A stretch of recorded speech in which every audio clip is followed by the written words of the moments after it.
en el gobierno cubano si no es para su pacificación.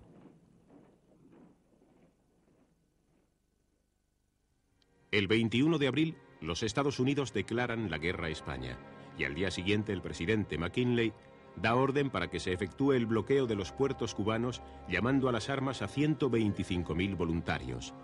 Evidentemente, el gobierno norteamericano se había preparado con anticipación y comprendió que lo esencial en esta guerra era el dominio del mar.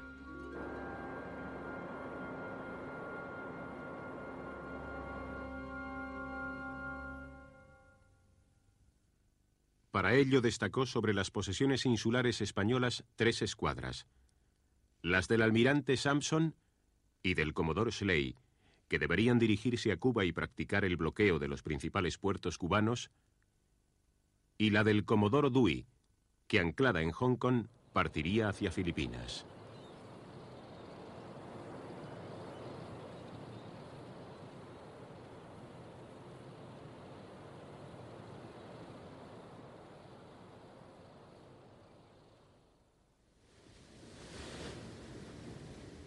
Desde San Vicente de Cabo Verde, punto de concentración de las fuerzas navales españolas, el almirante Cervera había manifestado reiteradamente al ministro de Marina la conveniencia de proteger las costas españolas y las Islas Canarias antes que dirigirse hacia América, donde el desastre sería poco menos que inevitable.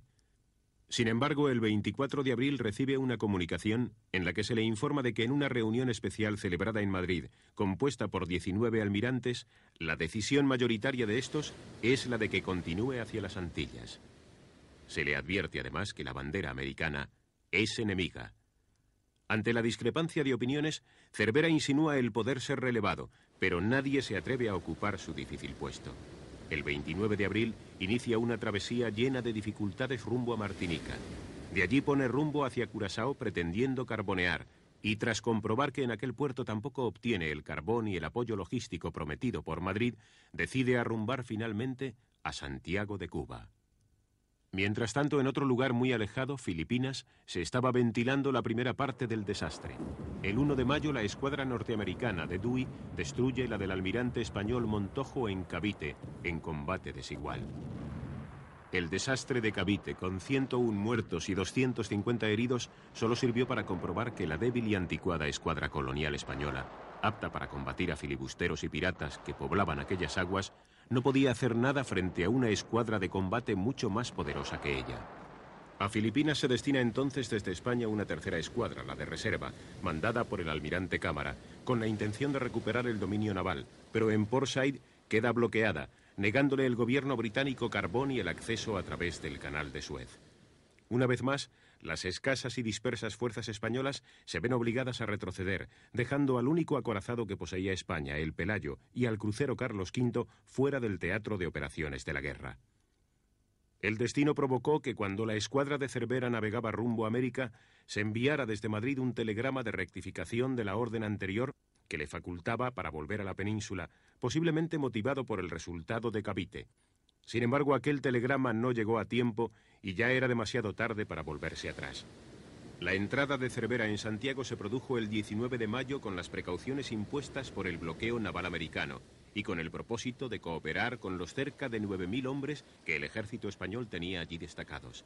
Más de 1.000 infantes de marina fueron enviados a reforzar las defensas terrestres de Santiago. Por aquel tiempo, la organización militar norteamericana era defectuosa y el ejército regular no estaba convenientemente preparado para la guerra. Justo lo contrario de lo que le sucedía a su marina, que realizaba ejercicios constantes y alistaba poderosos acorazados entre sus unidades.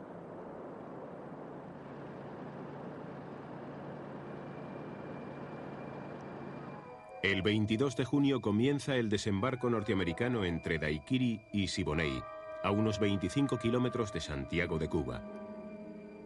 La operación se completaría en los días siguientes con un total de 17.000 soldados.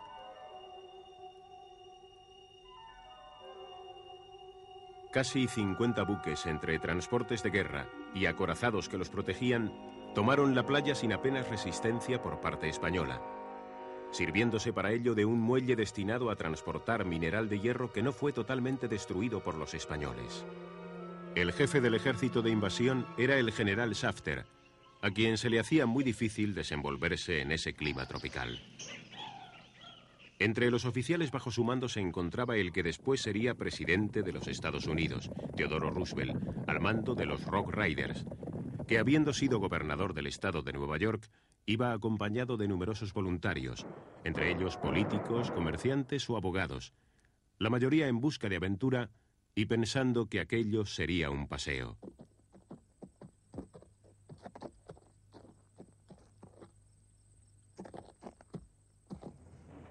Solo una pequeña parte de aquel contingente había sostenido guerras contra las tribus indias, y ahora se enfrentaría al ejército español, que si bien maltrecho y depauperado por las enfermedades, era aguerrido y con una experiencia en combate de varios años. El bloqueo naval de las costas cubanas, iniciado en abril, se hizo efectivo desde el 27 de mayo, comenzando con 26 buques y llegando hasta 124, incluidos transportes de tropas y auxiliares. Desde el momento en que Washington tiene conocimiento de que la escuadra de Cervera se halla en Santiago, cambia por completo su estrategia militar y centra su atención en el flanco oriental, justo por donde un siglo y medio antes el británico Vernon había pretendido invadir la isla. Sin embargo, una diferencia había entre las dos situaciones. Los ingleses no tuvieron nunca cooperación alguna desde dentro de la isla, y ahora los norteamericanos contarían con el apoyo de varios miles de cubanos que les prestarían protección para llevar a cabo la invasión. El almirante Sampson preparó un plan para embotellar la escuadra española en Santiago de Cuba. Contaba con el teniente ingeniero Hobson, que se brindó voluntariamente con 6 hombres para hundir el vapor Merrimack en la entrada y dejar así taponado el puerto. Sin embargo, su valiente acción no tuvo las consecuencias previstas debido a las defensas artilleras y a las minas submarinas, que lo pusieron fuera de combate en un lugar que no impedía el tráfico de buques, siendo hechos prisioneros todos sus miembros por los españoles.